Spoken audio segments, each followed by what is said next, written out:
주신 하나님의 말씀은 사도행전 24장 24절부터 27절까지입니다.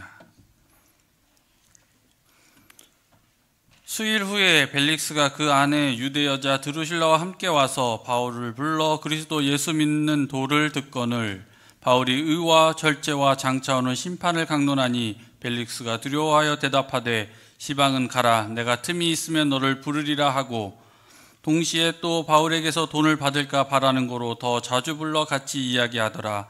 이태를 지내서 보르기오 베스도가 벨릭스의 소임을 대신하니 벨릭스가 유대인의 마음을 얻고자 하여 바울을 구류하여 두니라. 아멘.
오늘 말씀은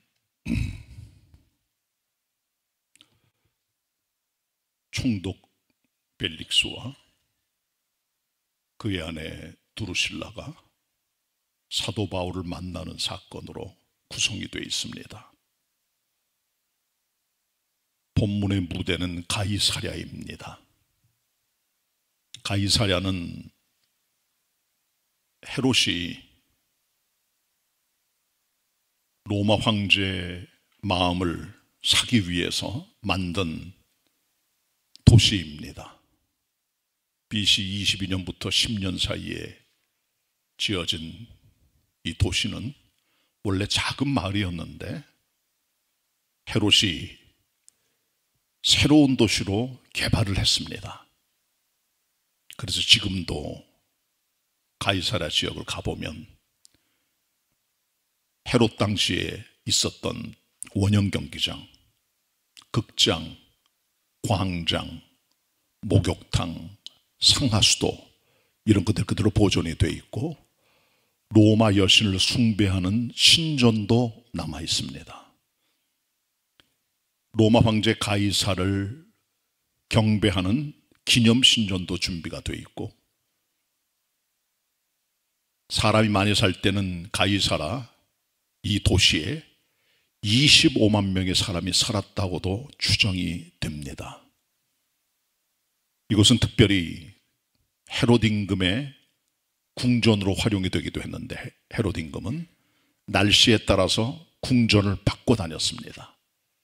여리고에도 있었고 마사다에도 있었고 그 다음에 세바스테란 데도 있었고 그 다음에 여기 가이사라에도 있었습니다. 여기는 또한 로마 총독이 근무하는 관정도 있었습니다. 예루살렘에도 있었지만 물론 오가면서 집무를 했습니다.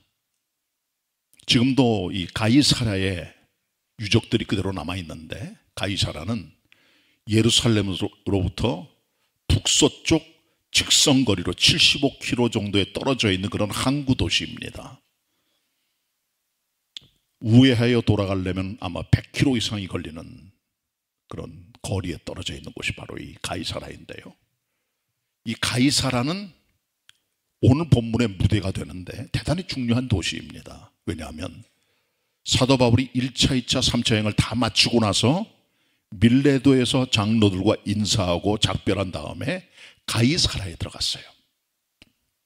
여기서 그는 많은 제자들로부터 예루살렘에 들어가지 말라는 메시지를 듣게 됩니다. 예루살렘에 들어가면 너를 죽이려고 하는 살해 음모가 있고 내가 원래 기독교를 반대하고 핍박했던 사람이었지만 내가 마음이 바뀌어져서 기독교로 돌아섰다 한 얘기를 알고 사람들이 널 죽이려고 할 테니까 절대로 들어가지 말라. 또 성령님께서 거기 있는 제자들에게 말씀하셔서 바울을 만류하도록 했지만은 바울은 막무가내입니다. 나를 만류하지 말아라. 난 죽을 것도 각오했다 하는 마음을 가지고 그는 이제 예루살렘으로 들어가게 되는 거죠.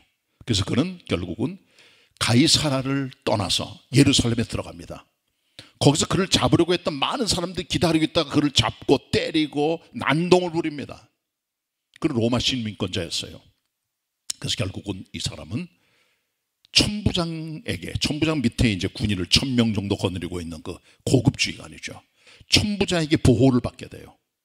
보호를 받고 드디어 이제 이 재판에 서게 되는데 예루살렘에는 공교롭게도 총독이었던 벨릭스가 없었어요. 가이사라에 가 있는 겁니다. 그래서 예루살렘에 있던 이 사도 바울을 천부장이 많은 군사를 호송을 해서 결국은 가이사라로 다시 돌아가게 됩니다. 거기서 이제 벨릭스 총독에게 신문을 받게 돼요. 신문을 받게 되었는데 피고는 바울입니다. 고소한 사람들은 대제사장 아나니아와 말하는 변사 더들로입니다. 이 두 사람과 많은 바리새파 사람들이 함께 모여서 바울을 계속 공격을 한 겁니다. 그때 바울이 자기를 방어하고 변호하며 여러 가지 간증을 얘기를 해요. 그러다 결국은 이 모든 소식을 듣고 판결을 정확하게 내리지 못한 벨릭스가 재판을 연기하게 돼요. 재판을 연기하기로 작정을 딱 하고 나서 며칠이 지나서 이 사건이 벌어진 겁니다. 이 사건이 뭡니까? 벨릭스와 그 부인 두루실라가 함께 바울을 소환해 개인적인 만남을 갖게 되는 것입니다. 그게 사도행전 24장 24절 27절의 말씀인데요. 먼저 오늘 본문에 기록되어 있는 24장 24절 맨 앞부분에 있는 네 글자만 함께 읽겠습니다. 함께 읽겠습니다. 네 글자. 24장 24절 앞에 있는 부분 같이 읽습니다. 시작. 수일 후에. 수일 후에. 어떤 영어 성경은 but some days later. 며칠이 지난 다음에 라고 하는 거죠. 며칠이 지나서 어떤 사건이 벌어집니까? 그때만 해도 사람들이 모여서 바울을 고소하고 재판을 벌이고 난동이 벌어졌었잖아요. 근데 이제는 조용한 시간입니다. 바울은 구류되어 있고 그때 벨릭스와 그의 아내 두루실라가 바울을 불러요. 그리고 함께 독대하게 되는 겁니다. 대면하게 되는 거죠. 하나님의 역사들은 군중이라든가 많은 집단 속에서 벌어지지는 않는 것 같아요. 보니까 집단 회심이나 집단 역사도 나타나요. 초대 예루살렘 교회처럼. 그러나 하나님께서는 개개인을 타치하길 원하시는 걸 발견하게 됩니다. 사람의 변화되는 것은 하나님과 직접 개인적으로 만나든가 아니면 하나님의 종들과의 면담을 통해 사람이 달라지게 돼요. 구약을 보세요. 하나님께서는 에녹을 만나주십니다. 개인적으로. 노아도 만나주십니다. 아브람도 만나주시고 이삭도 만나주시고 야곱도 만나주십니다. 요셉도 만나주십니다. 모세도 만나주십니다. 여호수아도 만나십니다. 사무엘도 만나십니다. 기드온도 만나십니다. 삼손도 만나주세요. 엘리야도 만나시고 엘리사도 만나시고 이사야도 만나시고 히스기야도 만나주십니다. 개개인을 만나 그들에게 사명과 은혜와 임재를 보여주세요. 하나님 그렇게 역사하십니다. 신약을 보세요. 예수님 개인적인 면담을 통해 사람들을 변화시키고 새로운 인간으로 달라지게 만드십니다. 사마리아 여인, 삭개오, 바디메오, 나사로 같은 사람들, 주님과의 개인적인 만남을 통해 삶의 인격적인 역동이 벌어진 그런 인물들이에요. 그러니까 하나님께서는 때때로 우리들을 개인적인 자리에 불러서 하나님 말씀을 듣게 되는 기회를 제공하십니다. 벨릭스와 두루실라는 권력자의 사람들이었지만 그러나 피고로 와 있는 사도 바울을 불러서 그가 말하고 있는 기독교의 도를 듣기를 원했던 겁니다. 어떤 역사가들에 따르면 남편 벨릭스 총독이 아니라 그의 아내 두루실라가 더 듣기를 원했다 그래요. 어쨌든 바울은 개인적으로 이 사람들을 만날 기회를 얻게 된 겁니다. 절대로 이 기회를 놓치지 않았습니다. 때를 얻든지 못 얻든지 복음을 증가하려고 했던 바울의 태도가 여기 나오는 거죠. 그 상대방이 총독이건 재판관이건 고관대자이건 신경 쓰지 않아요. 그 마음에 갖고 있는 그리스도 복음에 대한 열망이죠. 우리는 절대로 기회를 놓치면 안 됩니다. 사람 만날 때 어떤 복음 증가할 기회들을 절대 놓치지 말고 이 기회를 잘 활용을 해야 되는 거죠. 자, 그리고 나서 이 두 사람이 수일 뒤에 이제 드디어 바울을 만나게 되는데 본문을 보시기 바랍니다. 24절 제가 읽겠습니다.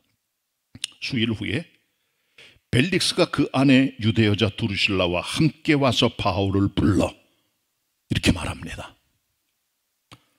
높은 곳에 벨릭스와 두루실라가 있고 아마 낮은 곳에 죄수의 신부들로 와 있는 사도 바울이 있습니다.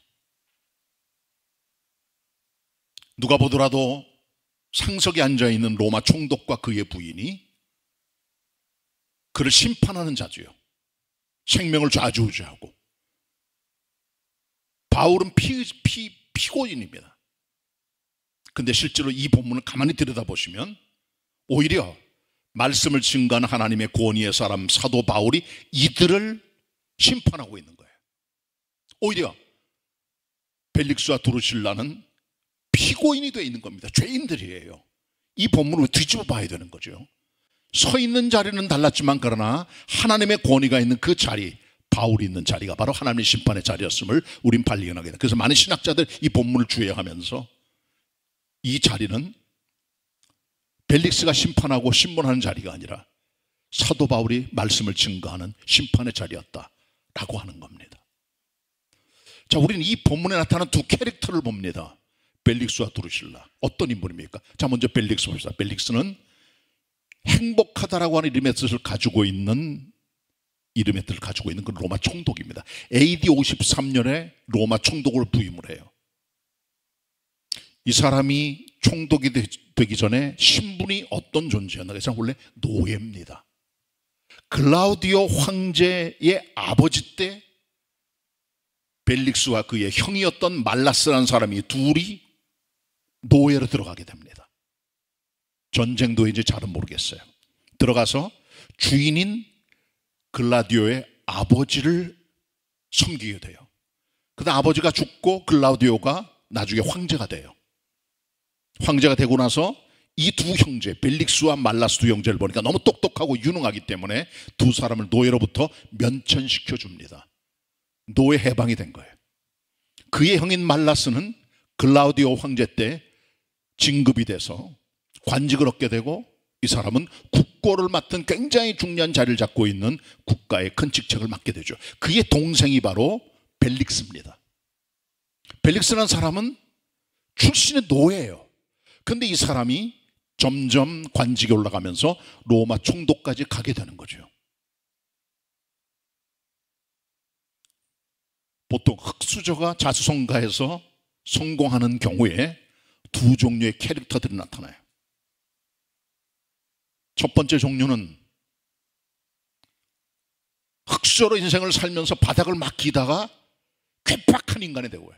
괴팍한 인간이 막 욕도 잘하고 싸움도 잘하고 남 공격하기 잘하고 잔인하고 악랄하고 수단과 방법을 가리지 않는 그런 사람이 돼요. 이 바로 벨릭스라는 사람입니다. 어떤 사람은 흙수저인데 하나님의 은혜를 받아 그런지 점점 달라지고 연세가 들어가서 사람들 이해하고 사랑하고 공감하는 능력이 점점 뛰어나면서 존경받는 사람으로 갈 때도 있는 겁니다. 다 똑같은 건 아니에요. 근데 이 벨릭스는 전자입니다. 그래서 많은 로마 관리 가운데 가장 악랄한 인간으로 혹평을 받았던 인물이 바로 벨릭스입니다. 벨릭스는 흙수저인 노예 출신의 비난한 사람이 갖고 있는 어떤 반대급부적인 잔인함, 그런 것들이 오히려 뛰어나와서 이 사람의 삶을 망가지게 만들었다는 거죠. 사람 핍박하고 죽이고 생명을 소중하게 여기지 않고 그런 인물이 벨릭스였다는 거죠. 결국은 벨릭스가 총독으로 있을 때 폭동이 일어나요. 그리고 그는 면직되게 됩니다.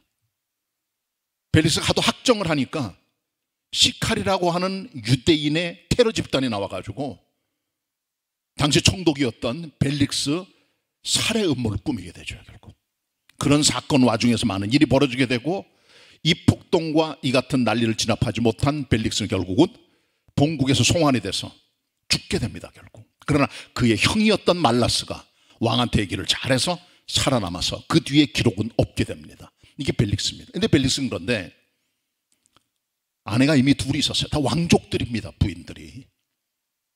노예가 성공한 거죠.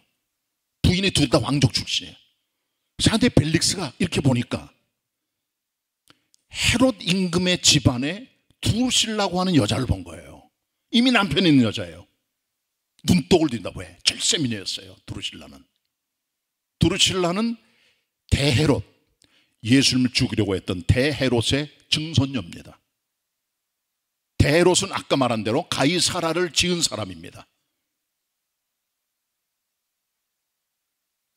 대헤롯이 부인이 5이 있었어요. 둘째 부인이 마리암네입니다. 마리암네에게서 대헤롯이 아리스토블루스를 납니다. 그리고 부인인 마리암네와 아리스토블루스를 자기를 반역했다는 그런 의심을 가지고 둘을 죽여버리고 말아요. 그 아리스토블루스의 아들이 헤롯 아그리파 1세입니다. 헤롯 아그리파 1세의 여동생이 헤로디아예요. 나중에 헤롯 안티파스 부인이 되죠. 그리고 헤롯 아그리파 1세의 아들이 바로 헤롯 아그리파 2세고, 그 여동생이 오늘 본문의 주인공인 두루실라고, 그 동생이 버니게라는 여자입니다. 그러니까 헤롯 임금이 둘째 부인인 마리암에게서 낳은 후손들 중에 바로 증손녀가 두루실라인 것이죠. 이 두루실라는 불행하게도 6살 때 자기 아버지 헤롯 아그리파 1세가 죽게 됩니다. 그런데 이 집안에서 이미 정략 결혼을 위해서 점쳐놓은 남편감이 있었어요. 어렸을 때부터. 그게 코마겐이라고 하는 나라의 에피파네스라는 사람이에요. 두루실라가 자랐습니다. 점점 예뻐집니다. 15살이 됐어요. 둘이 결혼하게 됐어요. 이제 두루실라가 유대 여자잖아요. 남편감에게 제의를 합니다. 할례를 받아라. 할례 받아야 내 남편이 된다. 에피파네스는 그게 싫었어요. 유대인들이 할례를 받고 하는 일이 너무 싫었기 때문에 그는 결국은 파혼하게 됩니다. 그리고 15살에 두루실라는 남편과 파혼하고 나서 새로운 남편 얻게 되죠. 그게 바로 에메사라고 하는 나라의 아치 추출한 왕자입니다. 1년간 같이 살아요. 행복하게. 그런데 두루실라의 미모를 본 이 벨릭스가 탐욕을 품고 두루실라 16살의 아이를 자기 부인으로 데려오게 되는 거죠. 그냥 안 되니까 구브로에 있는 마술사 아토모스라는 사람에게 지령을 내려가지고 이 여인 두루실라가 이 남편과 함께 살면 생길 재앙과 무서움을 쭉 얘기를 해요. 두려움에 떨던 두루실라는 결국 자기 남편을 던져버리고 새로운 남편인 벨릭스 총독의 3번째 부인이 되는 거죠. 이게 전말입니다. 이 본문에 나타난 그 두 사람 앞에 서 있는, 그러니까 이 두 사람은 부정의 관계입니다. 이미 부인 둘이 있는 유부남이 벨릭스예요. 그리고 이게 자기 남편이 있었던 여자가 바로 두루실라입니다. 벨릭스의 탐욕과 색욕 때문에 둘이 하나가 돼 결합돼요. 부부가 돼서 지금 바울 앞에 서 있는 겁니다. 그 앞에 바울이 뭔 얘기를 합니까? 돌직구라니까, 돌직구. 이 대단한 사람이에요, 바울이요. 상대방의 직책, 지위, 높이, 귀족 생각 안 합니다. 하나님 말씀을 증거한 일에 있어서는 높낮이가 없어요. 계급이나 규천이 없어요. 복음을 담대히 증거했던 돌직구의 사람이 사도 바울이었다는 거죠. 바울이 그렇다면 무슨 얘기를 했겠습니까? 세상 얘기, 정치 얘기, 뭐 이런저런 얘기 했을까요? 무슨 경험을 얘기했어요? 뭘 얘기를 했습니까? 그리스도 예수 믿는 도를 전했다고 말합니다. 본문 다시 봅니다. 사도행전 24장 24절 하반절입니다. 제가 읽겠습니다. 바울을 불러 그리스도 예수 믿는 도를 듣거늘, 그리스도 예수 믿는 도를 듣거늘. 하나님의 종 바울은 총독과 공주 출신의 두루실라에게 하나님 말씀을 있는 그대로 증거하게 된 거죠. 바로 그리스도 예수 믿는 도입니다. 사람을 살려낸 그리스도 믿는 도를 증거하는 일에 그는 좀 더 주저하지 않았고 담대하게 주의 말씀을 그 자리에서 증거하게 된 것입니다. 교회 안에는 보통 두 부류가 있습니다. 유대주의 성향을 따라가는 표적파, 헬라주의를 따라가는 학문파가 있어요. 사도 바울 당시에도 교회 안에 표적을 구하는 유대파와 학문을 구하는 헬라파가 있었습니다. 바울이 말합니다. 유대인들은 표적을 구하고 헬라인들은 지식을 구한다 그랬습니다. 지금도 교회 안에 유다주의적 성향을 따라가는 표적파들이 있습니다. 성령의 능력이란 이름 아래 입신하고 방언하고 예언하고 귀신을 쫓아내고 병을 고친다고 하고 기적을 나타낸다고 하는 종류의 사람들입니다. 유대파예요.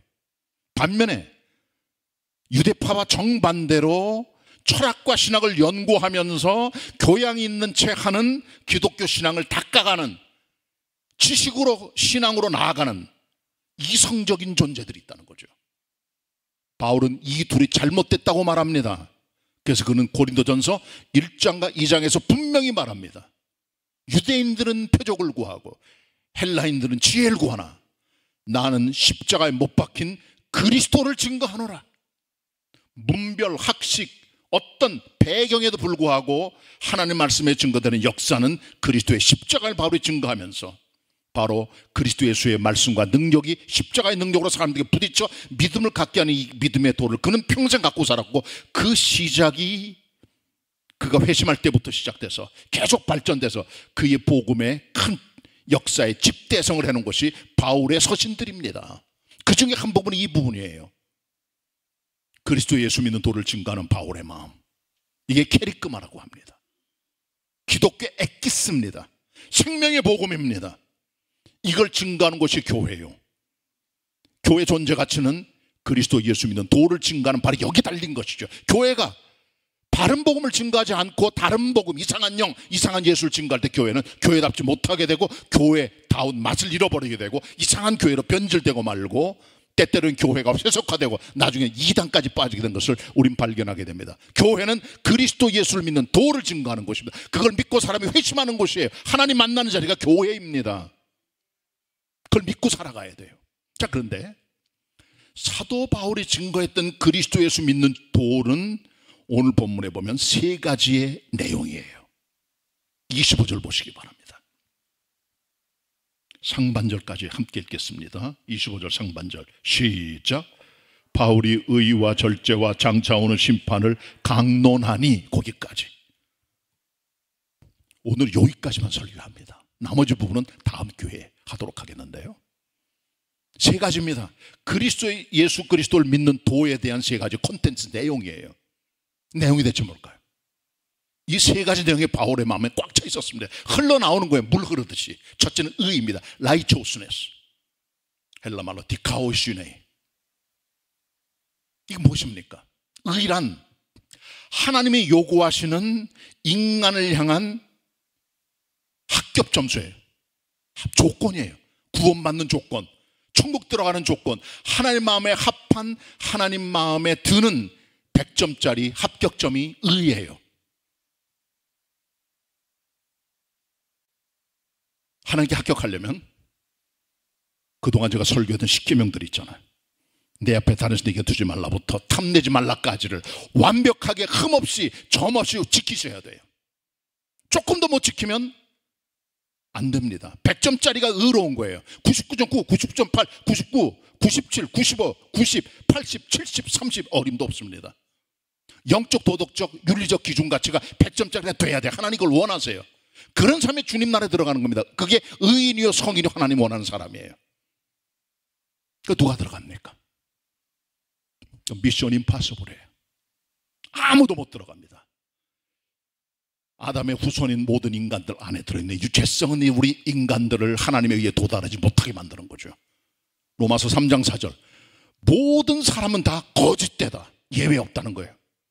모든 사람은 다 죄 아래에 있다. 유대인 헬라인 상관없이. 로마서 3장 9절 의인 없나니 하나도 없다. 로마서 3장 10절 세상의 모든 사람도 하나님의 심판 아래에 있다. 예외 없다. 로마서 3장 19절 마지막으로 3장 23절 모든 사람이 죄를 범하였음에 예외 없이 하나님의 영광에 이르지 못하더니 의에 도달하지 못한 거예요. 지옥과 마땅한 인간들이에요. 의롭지 못해요. 설 수 없어요. 어떤 노력도 종교적인 의의나 열심도 안 돼요. 100점짜리 없습니다. 하나님 요거 도달 못합니다. 누구도. 어떤 인간이라도 불가능입니다.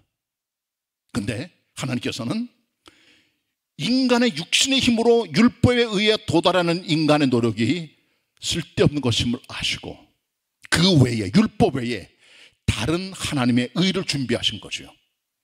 그것이 바로 100점짜리 그리스도 예수를 이 땅에 보내시어 죄 없는 그분을 통해 구속을 완성하신 것입니다. 십자가의 죽으심으로 피 흘리심으로 누구든지 그분을 믿을 때 100점짜리로 받아주시는 하나님의 의인 것이죠. 우리가 의롭지 못하기 때문에 100점짜리로 인정해주는 의롭다함. 의로워서 의로운 게 아니에요.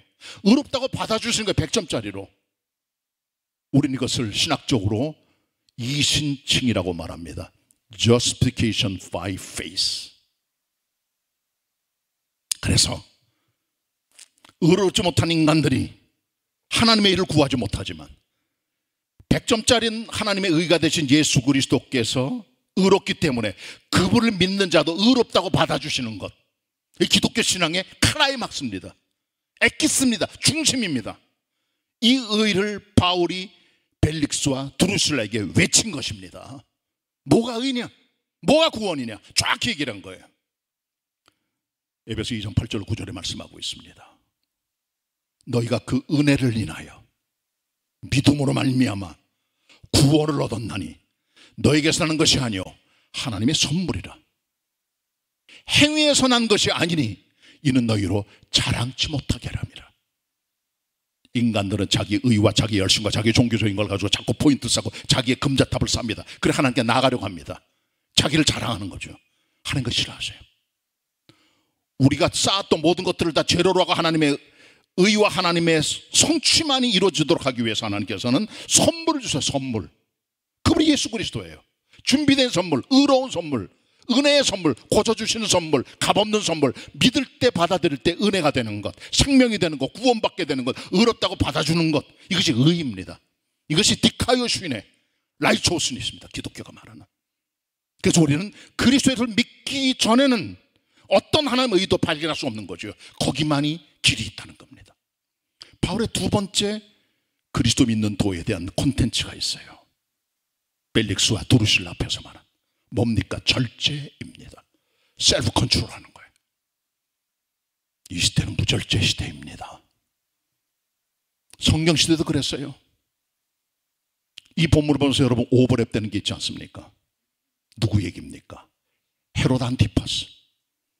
예수님께서는 헤롯 대왕의 아들인 헤롯 안티파스 시대의 활동을 주로 하셨어요.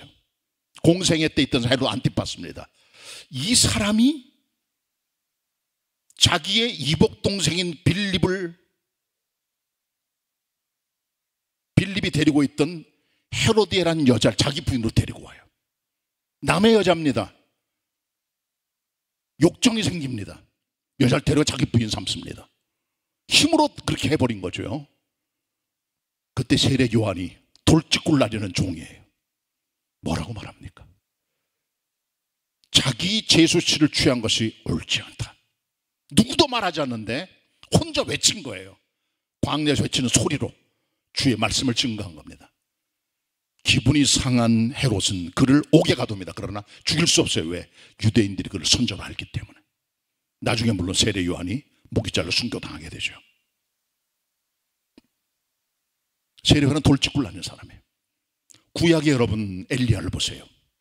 우상숭배자 아합과 그의 부인 이세벨, 우상숭배자들을 옹호하고 장려하고 제단을 쌓고 우상숭배하는 제사장들에게 돈을 주고, 그런 때 하나님의 사람 엘리야 혼자 하나님 말씀과 하나님의 진리를 그들에게 외치면서 회개하도록 얘기를 합니다. 아합이 그가 보기 싫었어요. 듣기 싫죠. 왜? 의로운 인물이니까. 나중에 아합과 엘리야가 만나게 됩니다. 아합을 만난 엘리야 만난 아합, 두 사람이 딱 조우하게 돼요. 그때 아합이 한 말이 있어요. 이스라엘을 괴롭게 한 사람이여 너냐?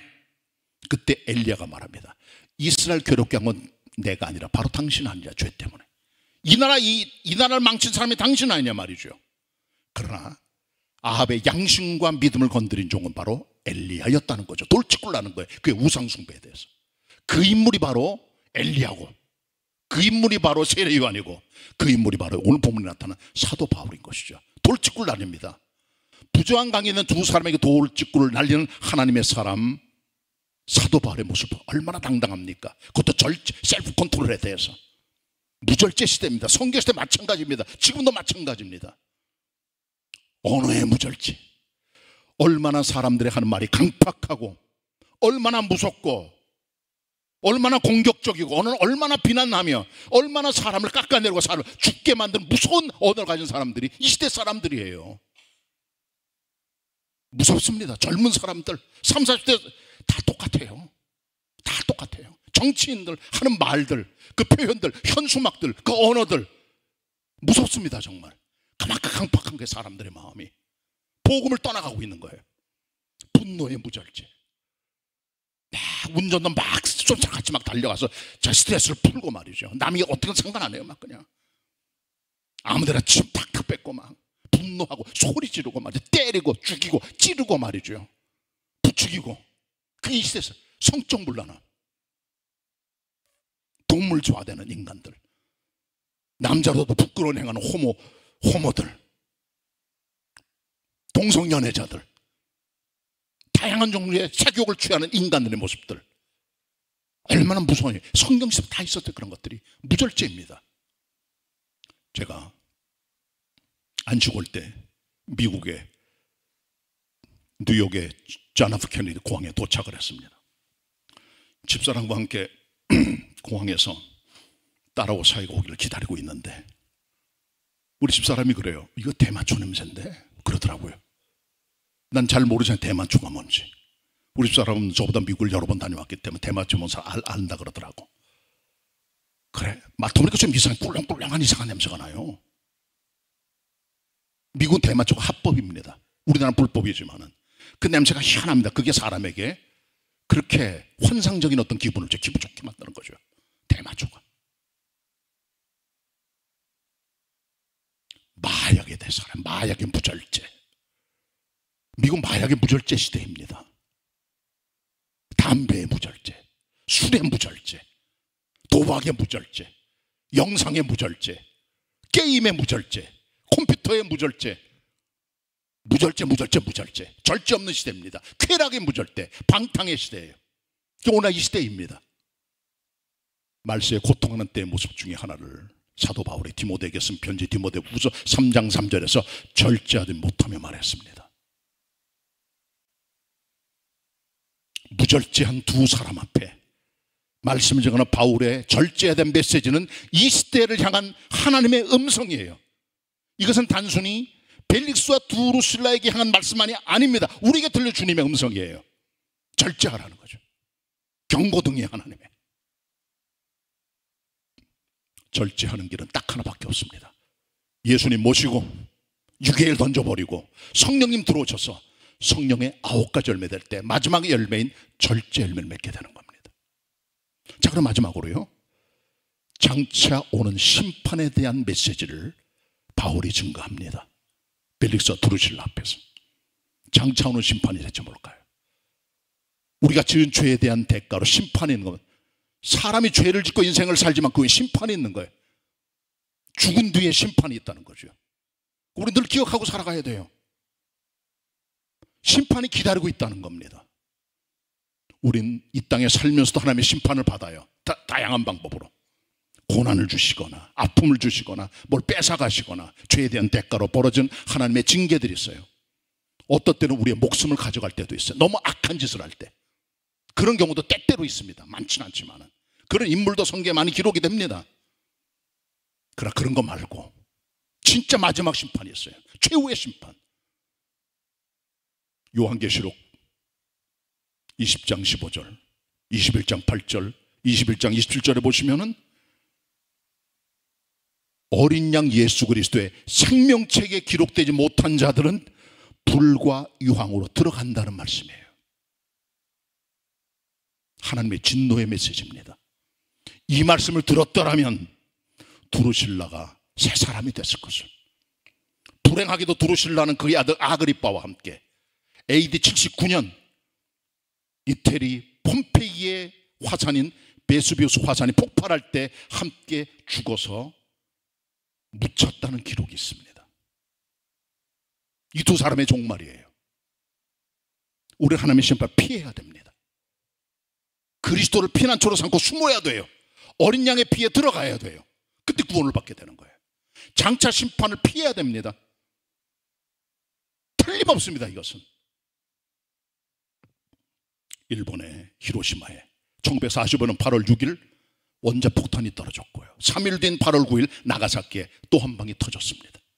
그때 미국에서는 7월 말부터 8월 5일까지 히로시마에 원폭이 떨어지기 전에 전단지를 뿌렸어요. 폭격이 있을 보니까 도망가라고, 그 도시에 살지 말라고. 이 같은 폭격은 당신 같은 주민들을 위한 것이 아니라 국가의 전쟁을 좋아하는 사람들의 전쟁을 종식하려고 하는 거니까 그러니까 빨리 피하라 그랬어요. 히로시마 폭탄이 터졌습니다. 얼마나 피했나 잘 모르겠어요. 나가사키 8월 9일 날 폭탄이 또 하나 터졌습니다. 원래 다른 데 터뜨려도 돼 있었는데 날씨가 안 좋아서 날씨가 좋은 나가사키에 떨어졌다 그래요. 그 전에도 이미 히로시마 폭파 사건을 알리는 전단지, 그리고 다가올 또 다른 폭탄의 예언을 하는 전단지가 뿌려졌다는 거죠. 미국과 일본 입장이 달라요. 미국 쪽에서는 우린 다 뿌렸다, 충분하게. 일본 사람들은 갑자기 뿌렸다, 뿌린 건 맞지만 나중에 뿌리거나 하면서 폄하하고 있죠. 누가 맞는지 정확하게는 알 수 없어요. 그러나 당시 일본 사람들은 얘기를 했습니다. 전단지를 보고도 빨리 관공서에 그것을 제출하라고 그랬어요. 많은 증거들이 나옵니다. 전단지 뿌려진 건 사실입니다. 경고등이 떨어진 거예요. 믿지 않았습니다. 피하지 않았습니다. 다 죽었습니다. 얼마나 비참한 일을 벌이셨을까요, 여러분? 하나님의 경고에 전단지가 있어요. 성경 말씀입니다. 장차다고는 심판이 있다는 겁니다. 어린 양 그리스도 예수의 이름에 기록되지 못한 자들, 그 생명책에 이름이 없는 자들은 불과 유황으로 들어간다는 하나님의 정확한 메시지를 우리가 기억을 하고 심판을 피해야 됩니다. 어린 양 예수 그리스도 안에 들어가야 되는 거예요. 이것을 바울이 벨릭스와 드루실라에게 증거하고 있다는 겁니다. 말씀 정리합니다. 오늘은 국내 선교 주일입니다. 국내 선교주일 뭐 하는 날입니까? 그리스도 예수 믿는 도를 증거하는 것을 다시 확인하고 마음을 뜨겁게 하고 그 일에 앞장서 주의 종들을 격려하고 우리가 나가 전도하는 그런 일들을 다짐한 그런 자리예요. 아무쪼록 우리 개봉교회 그리고 모두 성도님들은 그리스도 예수 믿는 도를 증거했던 바울의 심정을 가지고 의와 절제와 장차오는 심판을 증거할 수 있는 말씀의 증거자 복음의 사람들이 다 되시기를 바랍니다. 기도드리겠습니다. 하나님, 때를 얻든지 못 얻든지 복음을 증거하라고 명령하셨습니다. 높은 신분의 고관대장인 벨릭스와 드루실라 앞에서도 조금도 주눅들지 않고 하나님의 종으로 담대하게 의와 절제와 장차오는 심판에 대한 그리스도 예수 믿는 도를 증거했던 바울처럼 우리 모두 성도님들, 우리가 독거성령 국내 선교주의 모두 하나님의 종들도 일에 앞장을 서서 복음 증거하는, 하나님 말씀을 증거하는 바울 같은 하나님의 사람들이 되게 하옵소서. 그런 교회, 그런 성도가 되게 하여 주시옵소서. 예수 그리스도의 이름으로 기도드립니다. 아멘.